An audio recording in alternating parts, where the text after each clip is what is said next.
पिछले एपिसोड में हाओचू ने एक और होलीगार्ड को जीतने के लिए ट्रायल को चैलेंज करने का डिसाइड किया था, लेकिन तभी अचानक से सार अकेले ही ट्रायल को चैलेंज करने के लिए चली गई थी। इसके बाद अगले सीन में हम देखते हैं कि उसने फर्स्ट फ्लोर के ट्रायल को बहुत ही आसानी से पास कर लिया था और यहाँ पर उसे रोकने के लिए कोई भी कुछ नहीं कर पाया होता। और इसी तरह से हम देखते हैं कि सार आगे वाले ट्रायल को भी बहुत ही आसानी से पास कर रही थी और उसके बाद वो लेवल 6 वाले ट्रायल में भी पार्टिसिपेट करने के लिए रेडी हो गई थी। लेकिन तभी उसे पता चलता है कि यह असल में 6 स्टार वाला ट्रायल है, जहाँ पर वैसे तो इस ट्रायल को पास करने के लिए कोई भी टाइम लिमिट नहीं है, लेकिन फिर भी इसमें उसके सभी ऑक्सिलरी प्रोडक्ट को बैन कर दिया गया था। जिसके बाद हम देखते हैं कि अचानक से बहुत सारे बर्ड इसके चारों तरफ आकर घूमने लगते हैं, जिससे देख अब सायर भी इसका सामना करने के लिए पूरी तरह से रेडी हो गई थी। तभी हमें पता चलता है कि ये बर्ड असल में कुछ और नहीं बल्कि नंबर 10 वाला बॉडीगार्ड है, जो इसके पावर को देखते ही कहता है कि तुम्हारा किलिंग ऑर्डर तो सच में बहुत ही ज्यादा पावरफुल है। इसीलिए ऐसा लगता है कि मास्टर ने तो बिल्कुल सही इंसान को अपना सक्सेसर चूज किया है। और अब इतनी बात कहने के बाद हम देखते हैं कि वो सायर के साथ में फाइट करने के लिए रेडी हो गया था।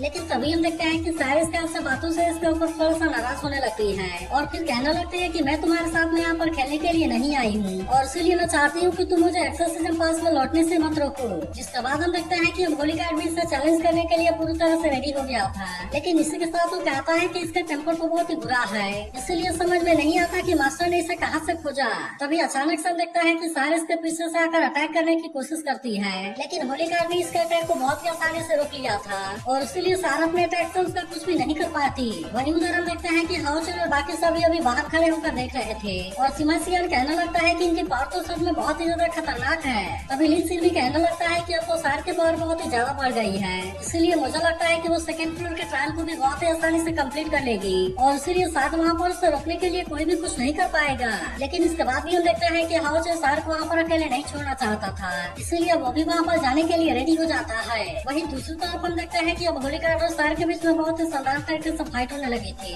जहाँ पर कि होलीगार्ड भी अपने पावर का यूज करके सार के ऊपर अटैक करने की कोशिश कर रहा था, लेकिन सार भी उसके हर एक अटैक से खुद को बहुत ही आसानी से बचा रही थी। और तभी अचानक से देखते हैं कि होलीगार्ड अपने बहुत ही खतरनाक पावर का यूज करके इसके ऊपर अटैक कर देता है, लेकिन तभी हम देखते हैं कि हाओचू बिल्कुल सही समय पर यहाँ पर आ गया था, इसलिए वो होलीगार्ड के अटैक को बहुत ही आसानी से रोक लेता है और सार को इसके अटैक से जख्मी होने से बचा लेता है। लेकिन तभी हम देखते हैं कि होलीगार्ड पूरी तरह से कंफ्यूज हो गया था और फिर वो कहने लगता है कि तुम कौन हो। तभी इससे भी हम देखते हैं कि उसकी नजर हाओचू के पास वाले लॉकेट के ऊपर जाती है, जिससे देख वो समझ आता है कि यही असली सक्सेसर है और इसीलिए वो सार की तरफ इशारा करते हुए पूछने लगता है कि तू फिर ये कौन है। लेकिन हम देखते हैं कि सार को होलीगार्ड की इन बातों से कोई भी मतलब नहीं होता और फिर वो सार से पूछती है कि क्या अगर हमने इसे हरा दिया तो हम एक्सोर्सिज्म पास में जाने के लिए निकल जाएंगे। जिसके बाद होलीगार्ड भी गुस्सा करते हुए कहता है कि क्या मैं तुमसे कुछ पूछ रहा हूँ। तभी हाओचू सार से कहता है कि वो हमारे एनिमी नहीं है और इसीलिए मैं चाहता हूँ कि तुम उसके साथ में थोड़ा सा जेंटल रहना। इसके बाद हम देखते हैं कि सार भी होलीगार्ड का सामना करने के लिए पूरी तरह से रेडी हो गई थी,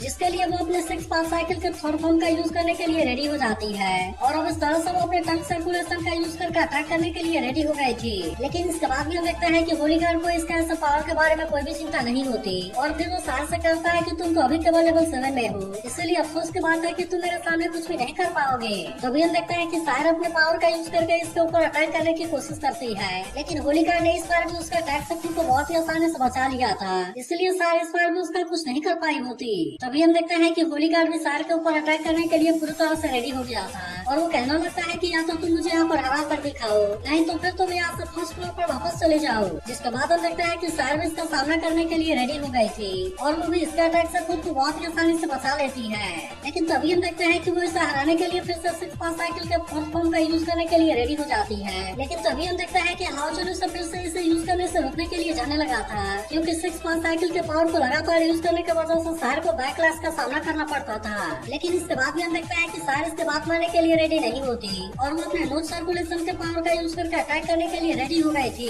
तभी हम देखते हैं कि होलीगार्ड भी अपने flying solo on the wind के पावर का यूज करके इसका सामना करने के लिए रेडी हो गया था और इसका यूज करके उसने सार के अटैक को बहुत ही आसानी से रोक दिया था। तभी हम देखते हैं कि हाओचू सार को देख हैरान हो गया था और फिर वो कहने लगता है कि 2 बार सर्कुलेशन पावर का यूज करने के बाद भी सार के ऊपर इसका कोई असर नहीं हुआ, इसलिए वो सोचने लगता है कि डिवाइन स्प्रिंग रखने की वजह से यह चीज भी इंक्रीज हो गई है। तभी इससे भी हम देखते हैं कि हाओचू ने अपने डबल ड्रैगन वाले पावर का यूज यूज करके होलीगार्ड के ऊपर अटैक करने की कोशिश करता है, लेकिन यहाँ देख होलीगार्ड ने अपने आप को इसके अटैक से खुद को बहुत ही आसानी से बचा लिया था। जिसके बाद हम देखते हैं कि हाओचन फिर से होलीगार्ड के ऊपर अटैक करना स्टार्ट कर देता है और फिर वो सार से कहता है कि तुम्हें जैसा ही मौका मिले तुम इसके ऊपर अटैक कर देना। लेकिन अभी भी हम देखते हैं कि सर हाओचन की बातों के ऊपर उतना ध्यान नहीं देती और वो तुरंत ही होलीगार्ड के ऊपर अटैक करने के लिए आ गई थी। लेकिन इसके बाद भी हम देखते हैं कि हाओचन सार को यहाँ पर अकेले नहीं छोड़ना चाहता था, इसलिए वो कहने लगता है कि मैं भी इसमें तुम्हारी मदद करूंगा। लेकिन तभी हम देखते हैं कि होलीगार्ड फिर से अटैक करने के लिए रेडी हो गया था और इसलिए वो अकेले इन दोनों को बहुत ही शानदार तरीके से टक्कर देने लगता है।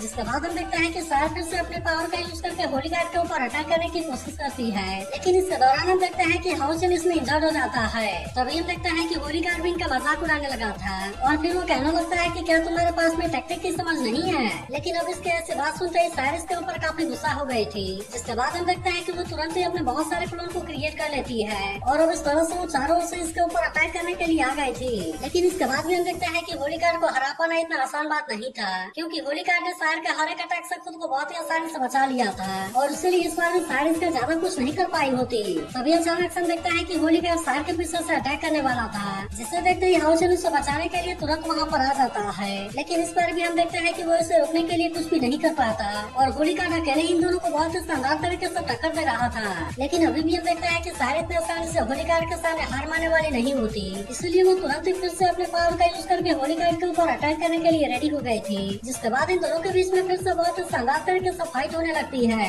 लेकिन अभी भी हम देखते हैं कि होलीगार्ड ने अपने ताकत से सार को पीछे भेज दिया था, जिसके बाद सार भी इसके ऊपर अटैक करने की कोशिश करती है, लेकिन होलीगार्ड ने इस बार भी अपने आप को बहुत ही आसानी से बचा लिया था। वहीं होलीगार्ड कहने लगता है कि तुम लोगों की स्पीड तो बहुत ही बुरी है, इसलिए मुझे ऐसा लगता है कि अगर मैंने तुम्हें 100 साल भी दे दिया लेकिन इसके बाद भी तुम मेरे एक बाल को भी नहीं छुपाओगे। वहीं दूसरी तरफ हम देखते हैं कि बाकी लोग भी इसके बारे में देखने के लिए आने लगे थे, जहाँ पर चिन कहने लगती है कि क्या यही सेकंड फ्लोर है। तभी फाइट के हलचल को देख लिन सिंह कहने लगता है कि यह बैटल तो बहुत ही ज्यादा खतरनाक है। जिसके बाद सीमा सियान भी कहने लगता है कि होलीगार्ड 11 और 12 तो इतने ज्यादा पावरफुल है, इसलिए मुझे समझ में नहीं आता कि होलीगार्ड नंबर 10 कितना ज्यादा पावरफुल है। मगर तभी हम देखते हैं कि चिन को हाओचन और सार के बारे में चिंता होने लगी थी, इसलिए वो कहने लगती है कि क्या वे दोनों उसे सच में हरा पाएंगे। तब उसके ऐसे बात सुनकर वे ईवान कहते हैं कि तुम उनके ऊपर यकीन रखो। वहीं उधर हाओचन कहने लगता है कि इस वाले होलीगार्ड के पास में तो लेवल 7 की स्पिरिचुअल पावर है, लेकिन इसके बाद भी इसकी स्पीड लेवल 8 के पीक में है। अब इस वजह से हाओचन को ऐसा लग रहा था कि शायद इसके पास में कोई भी कमजोरी नहीं है। तभी सार कहने लगती है कि वो बहुत ही कम हमारे नजदीक में आकर फाइट कर रहा है,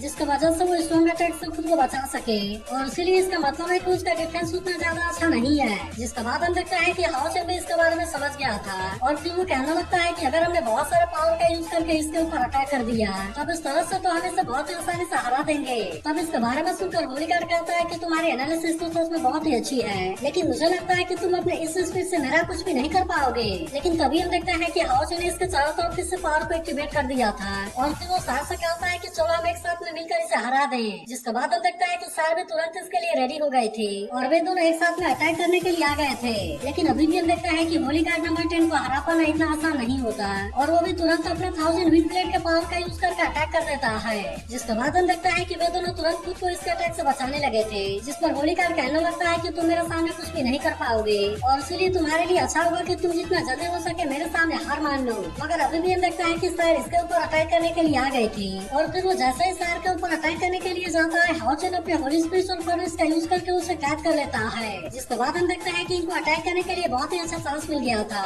लेकिन सर जैसे ही अपने पावर का यूज करके इसके ऊपर अटैक करने के लिए आती है तभी होलीगार्ड अपने आप को बहुत ही आसानी से आजाद करा लेता है। लेकिन इसके बाद हम देखते हैं कि वो सर के ऊपर गुस्सा हो गया था और इसीलिए वो तुरंत ही उसके ऊपर अटैक करने की कोशिश करने लगता है। जिसके बाद हम देखते हैं कि हाउस भी तुरंत उसे रोकने के लिए आ गया था, लेकिन वही होलीगार्ड कहने लगता है कि उस लड़की के बॉडी में बहुत ही खतरनाक किलिंग हो रहा है और इसीलिए वो सबसे पहले उसे मारने का डिसाइड कर लेता है। लेकिन तभी हम देखते हैं कि हाउस इस बात से इसके ऊपर बहुत ही ज्यादा गुस्सा हो गया था और फिर वो अटैक करते हुए कहता है कि सर को हिट करने की तुम्हारी हिम्मत कैसे हो गई। इसके बाद हम देखते हैं कि वो बहुत ही खतरनाक तरीके से होलीगार्ड के साथ में फाइट करने लगा था, जिससे देख अब साइड में इस बात से हैरान हो गई होती है और वो सोचने लगती है कि हाउचन इतने ज्यादा गुस्सा क्यों हो गया। लेकिन तभी हम देखते हैं कि होलीगार्ड नंबर 10 भी इनके ऊपर अटैक करने के लिए रेडी हो गया था और वो तुरंत ही अपने फॉरबिडन विंड स्किल का यूज करके अटैक कर देता है। लेकिन इसके बाद भी हम देखते हैं कि हाउचन सार को बचाने के लिए आ गया था और फिर वो अपने डिवाइन स्किल का यूज करके होलीगार्ड के अटैक को रोकने की कोशिश करता है। लेकिन इसके बाद भी हम देखते हैं कि वो इस पावर के सामने ज्यादा कुछ नहीं कर पाता,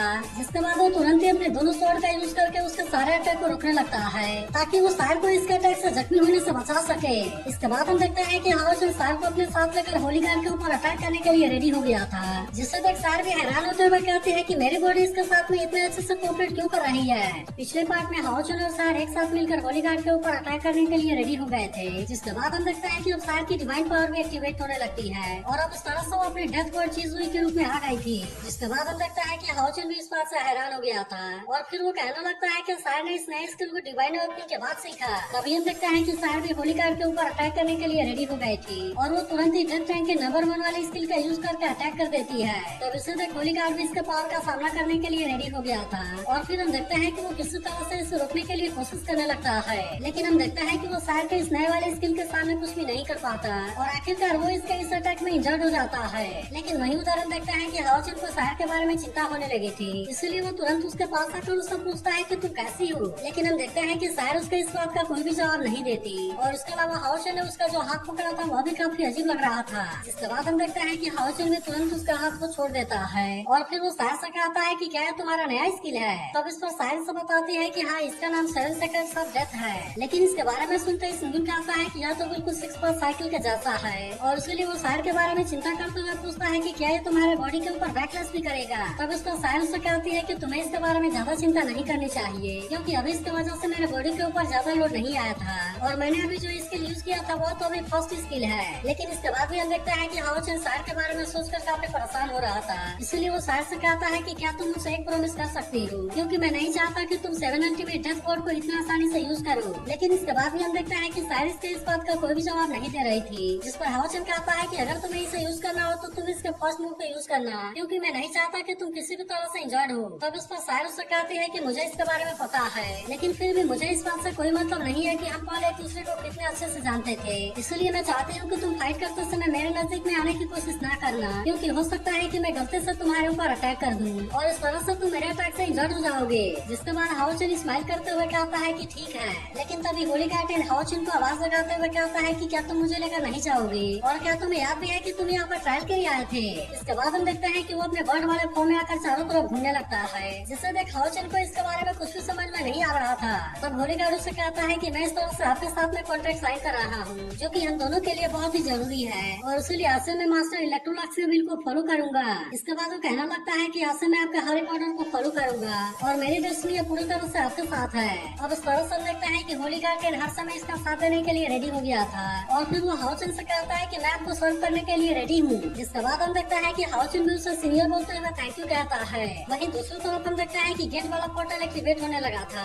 जिससे देखकर समझ जाते हैं कि ट्रायल अब खत्म हो गया। तभी अनाउंस होता है कि ट्रायल को पास कर लिया गया है। जिसके बाद हम देखते हैं कि अब हाओचन और सार भी होली गार्ड टेंट के साथ में यहाँ पर आ गए थे, इसलिए इनको देख बाकी सभी भी काफी खुश हो गए थे और फिर लिंक्स इन हाओचन और सार से कहता है कि यह तो सच में बहुत ही औसम है। इसके अलावा हम देखते हैं कि वो होली गार्ड टेंट को देख काफी खुश हो गया था और फिर वो हाओचन से कहने लगता है कि अब तो हम फॉग वाले एरिया में भी बहुत ही आसानी से एंटर कर सकते हैं, जिसके बाद हम वहाँ से एक्सोसिज्म पास में जा पाएंगे। अब इतनी बात कहने के बाद वो हाओचन से कहता है कि क्या हमें और भी होली गार्ड को रिक्रूट करना चाहिए। तब इस पर हाओचन कहने लगता है कि भले ही हाउ इवॉल्व हो गया है, इसके अलावा सार की डिवाइन ओपनिंग कंप्लीट हो गई है और उसी तरह से होली गार्ड टेंट भी हमारे साथ में है, जिसके वजह से हमारे पास में लेवल सेल वाले और 3 लोग हो गए हैं। लेकिन फिर वो कहने लगता है कि डेथ हिल में एंटर करना इतना आसान बात नहीं है, क्योंकि मुझे पता है कि वहाँ पर बहुत सारे खतरे हो सकते हैं। तब इसी भी सब लगता है कि होली गार्ड 11 और 12 भी बाहर आ जाते हैं, जो हाओचन से कहने लगता है कि अभी आपको होली गार्ड नंबर 9 को चैलेंज नहीं करना चाहिए, क्योंकि वो असल में हमसे बहुत ही ज्यादा पावरफुल है। और फिर वो कहने लगता है कि उसमें सब फर्स्ट 9 वॉरियर मास्टर को फॉलो करने वाले फियरलेस वॉरियर हैं, जिनमें से हर कोई सुप्रीम बींग है। इसलिए अगर नंबर 9 वाले सीनियर के बारे में बात किया जाए तो वो सुप्रीम अर्थ मैजिक है। इसीलिए मुझे लगता है कि उसका ट्रायल हमारे वाले ट्रायल से कम 10 या फिर 100 गुना ज्यादा कठिन जरूर होगा।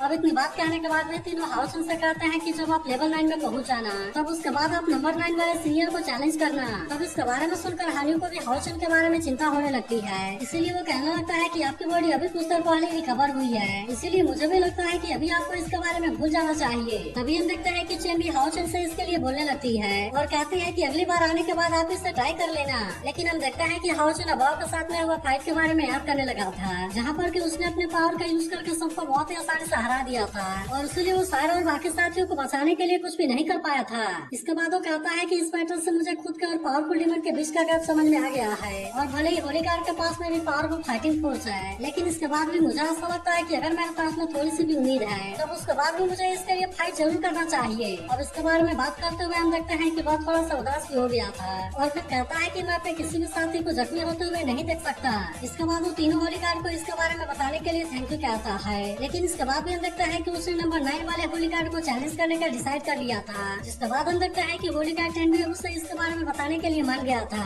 और फिर कहना लगता है कि होलीगार्ड 9 का ट्रायल बहुत ही स्पेशल है, जिसके वजह से उससे चैलेंज करने के लिए आप केवल अकेले ही वहाँ पर एंटर कर सकते हैं। इसके बाद हम देखते हैं कि वो हाउसन को ट्रायल एंट्रेंस के सामने लेकर आ गया था और कहता है कि इसे स्टार्ट करने के लिए केवल आपको इसे टच करना होगा। जिसके बाद हनी उससे कहता है कि आप चैलेंज करने से पहले कुछ देर के लिए आराम क्यों नहीं कर लेते। और फिर सीमा सियान भी कहता है कि कैप्टन आपको खुद को फोर्स नहीं करना चाहिए, लेकिन इसके बाद भी हम देखते हैं कि हाउसन को इसके बारे में कोई भी चिंता नहीं होती। इसलिए वो इससे कहता है कि तुम्हें इसके बारे में परेशान होने की जरूरत नहीं है, क्योंकि मैं इसके लिए पूरी तरह से ठीक हूँ। और इतनी बात कहने के बाद हम देखते हैं कि वो एंट्रेंस की तरफ जाने लगा था, जहाँ पर होलीगार्ड 10 कहता है कि होलीगार्ड 9 का मैजिक बहुत ही स्पेशल है, इसलिए कॉमन सेंस के द्वारा उसे बिल्कुल भी हैंडल नहीं किया जा सकता। और फिर वो हाउसन से कहता है कि मास्टर आप वहाँ पर केयरफुल रहना। इसके बाद हम देखते हैं कि हाउसन एंट्रेंस के सामने आ गया था, जिसके ऊपर वो जैसे ही अपना हाथ रखता है वो तुरंत ही उसके अंदर चला जाता है। इसके बाद अगले सीन में हम देखते हैं कि वो एक बहुत ही अजीब जगह पर आ गया था, जहाँ पर कि उसके आसपास में बहुत सारे स्टैचू होते हैं। अब इसी वजह से हम देखते हैं कि हाउसन काफी परेशान हो गया था। अब इसी वजह से हम देखते हैं कि हाउसन इसके बारे में सोचकर काफी परेशान हो गया था और फिर वो कहने लगता है कि आखिरकार मैं कहाँ पर हूँ, क्योंकि मुझे ट्रायल के लिए नंबर 9 वाले सीनियर को बहुत ही जल्दी खोजना होगा। लेकिन तभी हम देखते हैं कि उसके पीछे से आकर कोई पकड़ लेता है, जिसका वजह से हाउसन अपनी जगह से भी नहीं हिल पाता और अब उसको समझ में आ गया था कि असली शो की शुरुआत हो चुकी है। इसके बाद हम देखते हैं कि वो यहाँ से बहुत सारे दूसरे स्टैचू के सामने आ गया था, जिनके कंडीशन को देख वो सोचने लगता है कि आखिरकार इनके साथ में क्या है। तभी अचानक से हम देखते हैं कि उसे बहुत सारे लोगों की आवाज सुनाई देने लगती है, जो कह रहे होते हैं कि लेजेंडरी मैच आप तो एम्पायर का ग्लोरी है, लेकिन क्या इसके बाद भी आपको लगता है कि वो अगले मॉन्स्टर हमारे रिस्पेक्टर के लिए काबिल है। इसी के साथ वो कह रहे होते हैं कि आप तो अपने फ्रेंड के बारे में भी नहीं जानते, जबकि हम सभी तो आपके सबसे बड़े बिलीवर हैं। और तभी वे गुस्सा होकर कहने लगते हैं कि यह तो केवल स्टैचू के साथ में लिपटा रहता है। तभी एक लेडी कहने लगती है कि उसकी आंखें सोल में भी देख सकती थी, इसलिए उसे ऐसा लगता है कि इसका सोल भी सड़ चुका है। लेकिन तभी हम देखते हैं कि हाउसन परेशान होकर जैसे ही चिल्लाता है, उसके आसपास के सारे स्टैचू गायब हो जाते हैं। लेकिन तभी हम देखते हैं कि वहाँ पर हाउसन के सामने कोई आ गया था, जो कहने लगता है कि मैं तो फिर से मास्टर इलेक्ट्रोलक्स के ब्रेक को फील कर सकता हूँ और इसीलिए मैं इस बात से बहुत ही ज्यादा खुश हूँ। तभी हम देखते हैं कि हाउसन अपने हाथ को उससे छुड़ाने की कोशिश करता है, जिस पर वो कहने लगता है कि मुझे फिर से एडल्ट के ग्लोरी में नहा लेने दो। और फिर वो दूर जाते हुए कहता है कि तुम इसके बारे में बिल्कुल भी चिंता ना करो, क्योंकि मैं तुम्हें बिल्कुल ही परफेक्ट वर्क बनाऊंगा। तो क्या आपको लगता है कि हाउसन नंबर 9 वाला सीनियर को चैलेंज करके उसे हरा पाएगा? इसके बारे में कमेंट करके